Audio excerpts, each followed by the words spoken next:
Welcome to your own channel my passion teaching. तो जैसा कि आप जानते हो कि यहाँ पे हम mathematics part HPTGT non medical जो 2018 में आया है वो हम कवर कर रहे हैं। साथ में हमने इसके अलावा 2018 का भी अप्रोक्सीमेटली कवर कर लिया है। उसके कुछ क्वेश्चंस बचे हैं, नेक्स्ट वीडियोस में आपके पास आ जाएंगे। जिन्होंने वो नहीं देखी है वो जाके प्लेलिस्ट में चेक कर सकते हैं। साथ ही वहाँ पे कुछ इंपॉर्टेंट टॉपिक्स भी हैं आपके point of view chapter wise, वो भी आपको प्लेलिस्ट में आसानी से मिल जाएंगे। साथ ही साथ जो इस चैनल पे नए हैं वो चैनल को सब्सक्राइब कर दीजिए, वीडियो को लाइक कर दीजिए और साथ ही अपने दोस्तों को शेयर कर दीजिए ताकि आपको डेली अपडेट भी मिलता रहे। फर्स्ट पार्ट हम इसका कंप्लीट कर चुके हैं, अप्रोक्सीमेटली 13 क्वेश्चन हम कर चुके हैं। आज मैं लेके आई हूँ 14 क्वेश्चन से आगे के लिए। So first of all the question is maximum value of x e raise to power minus x इज। ये हम कैसे निकालते हैं, आपको मैंने पहले भी हम कर चुके हैं टाइप के questions. So it is first of all इसको हम मान लेते हैं कि y is equal to x raise to power e minus x.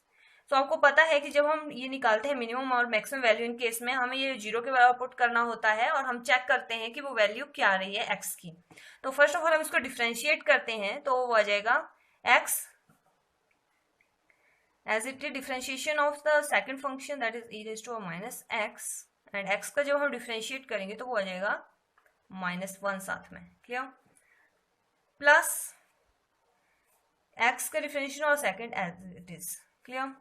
यह हमने पुट करना है 0 के बराबर। यहाँ पे आ रहा है माइनस ऑफ, इसको मैं पहले लिख देती हूँ, e raise to minus x e raise to power minus x which is equal to 0। यहाँ से आपके x की वैल्यू आ जाएगी 1। तो इसका मतलब ये है कि x की वैल्यू 1 के ऊपर जो है ये वाला फंक्शन आपका मैक्सिमम वैल्यू प्रोवाइड करेगा। अगर x की वैल्यू 1, तो यहाँ पे हम पुट करके देखेंगे x की वैल्यू 1, तो x1 यहाँ कर दो 1 e raise to power -1 that is equal to 1/e।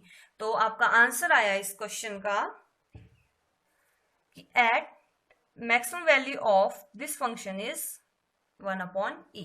At, अब सिर्फ इतना क्वेश्चन भी आ सकता है कि किस पॉइंट के ऊपर हो रही है, तो x is equal to 1, clear. Next question है the value of integration of x plus 1 dx। तो बेसिकली इसके लिए एक फॉर्मूला है, लिमिट लगी हुई है, तो हमारे पास फॉर्मूला भी है आपके लिए जो a से लेके v तक होता है। इंटीग्रेट कर रहे हैं हम f of x dx, b minus a यानी b होता है यहाँ पे a, ये बेसिकली क्वेश्चन होता है f ऑफ x dx, तो इससे कंपेयर कर रहे हैं हम, तो 5 माइनस 0, क्लियर।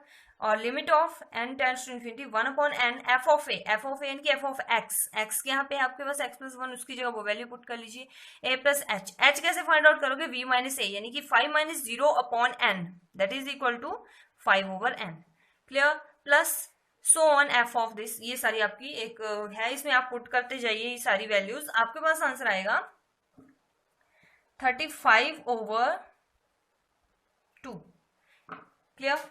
या आप ऐसे भी थोड़ा आइडिया लगा सकते हो, जैसे अगर हम इसको इंटीग्रेट करो x और इसको अलग लिख दूं मैं 0 से 5, फॉर्मूले बहुत होते हैं इनको इंटीग्रेट करने के। यहाँ पे आपके पास dx, तो ये आ जाएगा x² 2 प्लस यहाँ पे आ जाएगा आपका x, ये आपकी लिमिट है 0 to 5। जब यहाँ 5 पुट करोगे आ जाएगा 25 divided by 2 plus 5 that is equal to 35 divide by 2, और दूसरा माइनस ही है तो उसका फर्क नहीं पड़ेगा, तब भी आंसर यही आ रहा है। क्वेश्चन करने के बहुत से तरीके होते हैं, बेसिकली लिमिट वाला ये वाला फॉर्मूला आप यूज कर लीजिए, या फिर कुछ क्वेश्चन इजिली हो जाते हैं उनको आप ऐसे कर सकते हैं, clear. Now the value of this is, देखने में कॉम्प्लिकेटेड लग रही है, लेकिन अगर आप कुछ यूज करो कि सोचो, लॉजिक लगाओ, तो आपके पास है 1। देखो कॉस स्क्वायर थीटा और साइन स्क्वायर थीटा को हम लिख सकते हैं 1 लिख सकते हो आप, और यहाँ पे है साइन 2 थीटा, अगर मैं लिखूं तो रहता है 2 साइन थीटा कॉस थीटा, ये फॉर्मूले हैं। अब मैं यहाँ ये चीजें पुट कर रही हूँ, ठीक है। 0 to pi sine x plus cos x whole square divided by, यहाँ पे आ जाएगा, इसकी जगह मैं लिख दूंगी cos square x plus sine square x plus 2 sine x cos x under root, और ये बन जाएगा आपका a प्लस वी का होल स्क्वायर। ये तो आपको पता है ना कैसे बना। So basically it is very easy. आपको सिर्फ क्वेश्चन जो है वो बेसिकली अपने लॉजिक लगाना है कि हम क्वेश्चन को कैसे, कहां तक आप इसको इजी कर सकते हो। जब हो जाता है फिर आपके लिए इजी हो जाता है। कॉस प्लस साइन एक्स, या जैसे भी आप लिखना चाहो, sine x plus cos x square under root, यहाँ से इससे ये कट हो जाएगा, यहाँ पे सिर्फ एक ही बचेगा, उससे ये कट हो जाएगा, यहाँ पे dx भी साथ में, जब भी आप इंटीग्रेट करते हो तो ऐसे ही आता है 0 पाई बाई 2, आपके पास ओनली बच जाएगा sign x plus cos x D x. Clear. अब यहाँ पे साइन एक्स का डेरिवेटिव कितना होता है, माइनस कॉस एक्स, और इसका होता है साइन एक्स, कहां से लेकर 0 टू पाई बाई 2।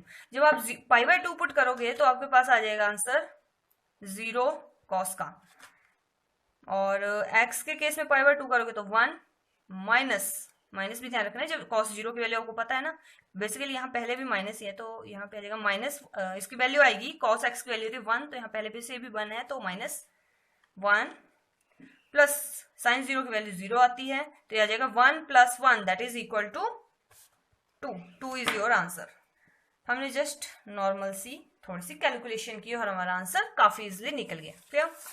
नेक्स्ट है question number 17 that is area of a circle x² + y² = 9। अब इसका नॉलेज तो आपको होगा कि आखिर ये बनता कैसे है। जैसे बेसिकली सिंपल सा मैं आपको एग्जांपल दूं, एक सर्कल है। क्लियर। यहाँ पे कोई इसकी रेडियस है, वी डोंट नो क्या है, ठीक है। इन डायरेक्शन ऑफ x एक्सिस मैं इसको आगे तक कर लेती हूँ, ये हो गया आपका y एक्सिस, माइनस और पॉजिटिव आपको पता ही है। अब देखो मान लो यहाँ पे है 3, ये बेसिकली होता किसी फॉर्म में होता है x² + y² = a², तो इसका आ जाएगा आपके पास 3, प्लस माइनस 3 आएंगी वैल्यू बेसिकली, तो माइनस तो आएगी नहीं आपकी रेडियस, तो प्लस ही आएगी। यहाँ पे मान लो यहाँ पे आ गया आपका 3 पॉइंट, इसको मैं ज्वाइन कर रही हूँ इसके साथ और नीचे को भी, तो यहाँ से यहाँ तक है आपका x और ये वाला एरिया है आपका y, ठीक है, और ये है आपका रेडियस है 3। तो जब आपको फॉर्मूला हम यहाँ पाइथागोरस थ्योरम यूज करते हैं तो वो आता क्या है, यहाँ पे बिल्कुल क्लियरली आप मिला लेना। सो यहाँ पे आ जाएगा x², इनकी पाइथागोरस थ्योरम होती है ये hypotenuse square is equal to base square plus height square, तो उस हिसाब से सर्कल का ये बनता है, ठीक है, x² + y² × 3²। तो इनकी 3 जो है आपका यहाँ पे रेडियस है, क्लियरली दिख रही है आपको कि यहाँ पे 9 लिखा है तो इसको हम लिख सकते हैं 3 का होल स्क्वायर, ऐसे लिख सकते हो आप इसको। और बाकी आपको एरिया पता ही है सर्कल का, तो पाई × r² यानी कि 3² that is equal to 9 pi. So this is your formula.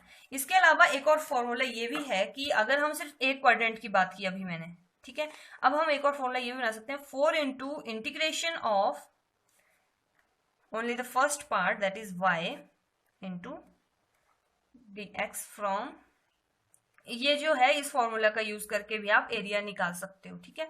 तो y की वैल्यू यहां से क्या आ जाएगी आपके पास, y बेसिकली है आपका 3² - x², तो y² इज इक्वल टू हम लिख सकते हैं 9 - x² लिख सकते हैं, और y की वैल्यू आ जाएगी 9 - x², अंडर रूट आएगी। और बेसिकली हम प्लस माइनस आता है लेकिन हम माइनस की नहीं लेंगे क्योंकि रेडियस जो आपकी ये जो चीजें हैं ये हमेशा पॉजिटिव में आती है, तो इसको आप यहाँ लिखो, इसको इंटीग्रेट करो, वो आपके पास आंसर है। थोड़ा कॉम्प्लिकेटेड है लेकिन फॉर्मूला है, ठीक है। आप डायरेक्ट आपको फॉर्मूला भी पता है तो उस हिसाब से अगर आपके पास रेडियस है तो हम फाइंड आउट कर सकते हैं। अगर आपको वीडियो समझ आ रहा है और अच्छा लग रहा है तो आपको काम क्या करना है, आपको वीडियो को लाइक करना है, कमेंट करना है वीडियो में जो आपको प्रॉब्लम है, क्वेरीज है, एनीथिंग, और अगर ठीक लग रहा है तब भी, बुरा लग रहा है तब भी, उस हिसाब से फिर आप हमें भी कुछ चेंज करने की हो जाएगी कि हाँ ये चीजें नहीं आ रही है समझ, तो हम नए तरीके से उसको सिखाएंगे। Now next question is if x dy is equal to y dx plus y² dy where and y1 दिया हो 1 और आपको फाइंड आउट करना है y -3। तो बेसिकली फर्स्ट ऑफ ऑल हमें इनको सॉल्व करना होगा। y1 की वैल्यू देंगे, यहाँ से हमें y निकालना पड़ेगा, वो हम कैसे निकालेंगे, x dy, अगर मैं इसको इस साइड लिख दूं y² dy और मैं इस y² से यहाँ मल्टीप्लाई भी कर दूं, सॉरी डिवाइड भी कर दूं, मैं इजिली स्टेप करवा रही हूँ, आपको पता लग रहा होगा, ठीक है। और ये चीज हमें चाहिए y की वैल्यू, तो इसके y निकालने के लिए हमें इनको इंटीग्रेट करना पड़ेगा, दोनों साइड इंटीग्रेशन करनी पड़ेगी। या फिर आप ये देखो, ये लिख कैसे सकते हो आप, d/x/y लिख सकते हो। अगर मैं इसको और बेसिक कर दूं, जैसे ये जो है इसको माइनस कॉमन लेके y dx माइनस मैंने बाहर कॉमन ले लिया हुआ है, y dx minus x d y divided by y², तो ये फॉर्मूला आपका बन जाएगा ना, डेरिवेटिव ऑफ जो आपका जब हम ये करते हैं x/y के डिफरेंशिएशन करते हैं तो यही आएगा ना आपके पास, y dx minus x d y and this is equal to integration of dy, minus मैंने कॉमन लिया, ये ध्यान रखना है, ठीक है। तो यहाँ पे भी ये माइनस बाहर और is equal to integration of dy। तो जब आप इसको सॉल्व करोगे आपके पास क्या आएगा, डेरिवेशन से इंटीग्रेशन यहाँ पे तो सिंपली एक्स वाई अपॉन बन जाएगी, ये माइनस में इस साइड ले जाऊंगी, ये dy का जब आप डिफ्रेंशिएट करोगे तो आ जाएगा माइनस वाई प्लस सी, कॉन्स्टेंट टर्म भी आती है आपके साथ में। अब आपके पास दे रखा है इन्होंने क्लियरली कि जो y1 है वो 1 के बराबर है, समझ आ रहा है आपको। तो यहाँ पे हम 1 पुट कर देंगे, तो जब आप 1 पुट करोगे तो c की वैल्यू जो आएगी वो 2 आ जाएगी। तो बेसिकली हमारी इक्वेशन क्या बनेगी, ये बन जाएगी x upon y is equal to minus y plus 2, और ये बनेगा आपका x minus y square is equal to minus y square plus 2y, और basically it is y square, और यहाँ पे देखो x जो है वो भी आपका 1 दिया हुआ है, यहाँ पे 1 दिया हुआ है, तो x की वैल्यू हम 1 यहाँ लिखेंगे। So it is y square minus 2y plus 1 is equal to 0। अब ये क्वेश्चन इजी हो गया आपके लिए। अब आप इसको सॉल्व कर लीजिए और आपका आंसर जो है y की वैल्यू एक माइनस में आएगी और एक प्लस में आएगी, तो उसके लिए आपका आंसर आ जाएगा ये। हाँ, एक प्रॉब्लम ये है कि यहाँ पे देखो आपको y माइनस 3 की वैल्यू पुट करनी है, तो यहाँ पे हम y माइनस 3 के लिए निकाल रहे हैं, तो इसकी वैल्यू आएगी माइनस 3, ठीक है। तो ये आप चेक कर लें, यहाँ पे आप ये ठीक कर लेना, और इसको जब आप सॉल्व करोगे तो आपकी y की वैल्यू जो आ जाएगी वो 3 आ जाएगी। क्लियर, इतना आप कर सकते हो। क्वाड्रेटिक इक्वेशन को कैसे सॉल्व करते हैं, इजी मैंने आपको कर दिया question.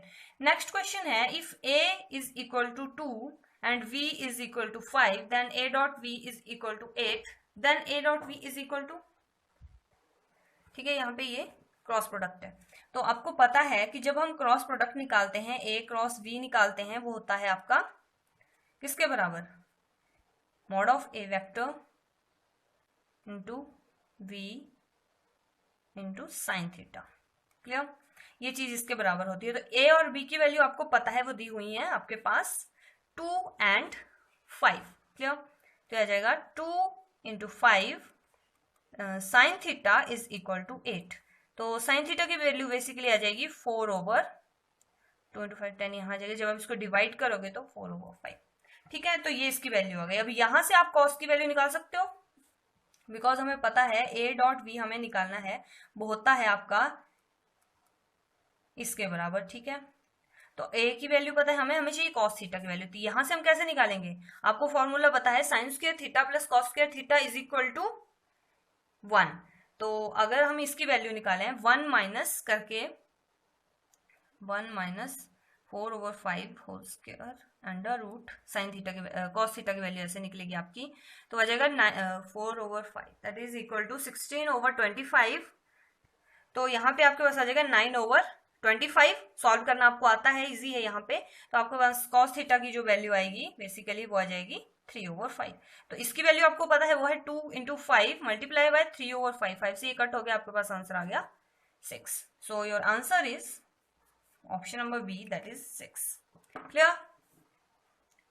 Now next question is the distance of the plane 2x minus 3y plus 6z plus 14 is equal to 0 from horizon। और हमें पता है जब हम डिस्टेंस फाइंड आउट करते हैं किसी प्लेन का ओरिजिन से किसी पॉइंट के ऊपर, तो फोकसली हमारा पॉइंट क्या है, यहाँ पे x1 y1 ये जो है वो है x1 y1 z1 जो है आपके वो है 0 0 0, क्योंकि हमें ओरिजिन से फाइंड आउट करना है। आपको फॉर्मूला दिख रहा है यहाँ पे, ए बी सी आपके पास है ये प्लेन के 2 3 6। क्लियर, तो हम यहाँ वैल्यू पुट करते हैं। बेसिकली अगर मैं इनको मल्टीप्लाई कर दूंगी इनसे तो 0 आ जाएगा, एंड में आपको सिर्फ 14 बचेगा।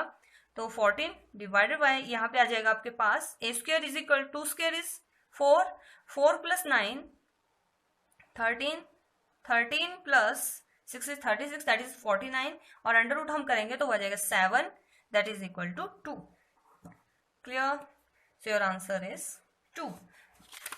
होप आपको समझ आ रहे हैं। Next question is if PA is equal to 1/2 and PV is equal to 0 then this, basically this is the conditional probability। यहाँ पे डिपेंड करती है एक की प्रोबेबिलिटी दूसरे के ऊपर, तो आपको पता है इसका फॉर्मूला ये होता है। तो बेसिकली यहाँ पे PV जो है आपका B इन्होंने 0 दे रखा हो, पहले ही 0 दे रखा हुआ है। तो 0 से अगर हम किसी भी चीज को डिवाइड करते हैं तो आपको पता है क्या आता है, नॉट डिफाइंड। बहुत ईजी था इसका आंसर, थोड़ा लॉजिक, वैसे तो सॉल्व कीजिए इनको, वो अलग बात है, लेकिन थोड़ा लॉजिक लगाएंगे तो आपका टाइम भी बच जाएगा और आपका क्वेश्चन भी इजीली हो जाएगा। Know the question is probability that A speaks truth that is 4/5। तो ए जो है वो ट्रुथ बोल रहा है 4/5 है, तो झूठ बोलने की कितनी हुई 1 माइनस 4/5। आपको पता है जब भी प्रोबेबिलिटी होती है, प्रोबेबिलिटी प्लस नॉट, जो इसकी प्रोबेबिलिटी नहीं है ए की होने की, वो होती है ऑलवेज 1। तो मैंने 1 माइनस 4/5 कर दिया, हमारे नॉट की प्रोबेबिलिटी कितनी आ गई, प्रोबेबिलिटी ऑफ ए इन बार की मैं नॉट के लिए यूज कर रही हूँ, तो ये आ जाएगा 5 minus 4 that is equal to 1/5। Clear. अब दूसरा है, इसकी प्रोबेबिलिटी है सच बोलने की 3/4, तो झूठ बोलने की कितनी होगी 1 माइनस 3/4 होगी ना, तो 4 minus that is equal to 1/4 basically. अब हमारे पास पूछा क्या गया है, the probability that they contradict each other when asked to speak on a fact, और है ना बीच में, और मतलब अगर एक जो है वो ठीक बोल रहा है तो दूसरा गलत बोलेगा, यानी कि अगर मान लो ए ठीक बोल रहा है तो दूसरा गलत बोलेगा, तभी इनको कॉन्ट्राडिक्शन आएगी। ठीक है, और प्लस आएगा क्योंकि हमें दो कंडीशंस है ना आपकी, तो वो देखनी है हमें। और अगर पी ए जो है वो झूठ बोल रहा है तो यानी कि पी बी जो है वो सच बोल रहा है, तभी एक दूसरे को कॉन्ट्राडिक्ट कर पाएंगे ये। तो पी ए की वैल्यू हमारे पास दे रखी है, वो है 4/5 मल्टीप्लाई जो कॉन्ट्राडिक्ट है वो 1/4 प्लस पी ए नॉट की वैल्यू है 1/5 मल्टीप्लाई, और इसकी वैल्यू हमारे पास दी हुई है, पी सच बोलने की है आपकी 3/4। सो 4 से इंटू कट, वो आ जाएगा 1/5 प्लस 3 ओवर, ठीक है 3/20। अब इसको आप प्लस कर लीजिए, आपका आंसर आ जाएगा 7/20। Clear. Next question is number of arbitrary constant in general solution of अब differential equation of third order that is 3। Arbitrary constant क्या होते हैं बेसिकली, जब भी हमारे पास जैसे कोई कांस्टेंट है आपका a है और यहाँ पे x है, तो ये मान लो आपका आर्बिट्रेरी कांस्टेंट है। अगर आप इस पे कोई इफेक्ट नहीं पड़ेगा, आप इसकी वैल्यू कुछ भी रख लो, और ये जो आपकी अगर मान लो x चेंज हो रहा है तब भी इस चीज पे कोई इफेक्ट नहीं पड़ेगा, ऐसे आर्बिट्रेरी कांस्टेंट्स होते हैं। ठीक है, कि what ever you change the value of variable the arbitrary constant remain unaffected. Clear. तो आज के लिए इतना ही, हमने क्वेश्चन मैक्सिमम क्वेश्चन कवर कर लिए हैं। नेक्स्ट मैं आपके आगे वाले क्वेश्चंस में लेके आऊंगी। तो होप आपको वीडियो अच्छा लगा हो, तो इस वीडियो को लाइक कर दीजिए, शेयर कर दीजिए अपने दोस्तों के साथ, और साथ में चैनल सब्सक्राइब कर दीजिए ताकि हमें भी अच्छा लगे और आपका भी काम होता रहे। Thank you.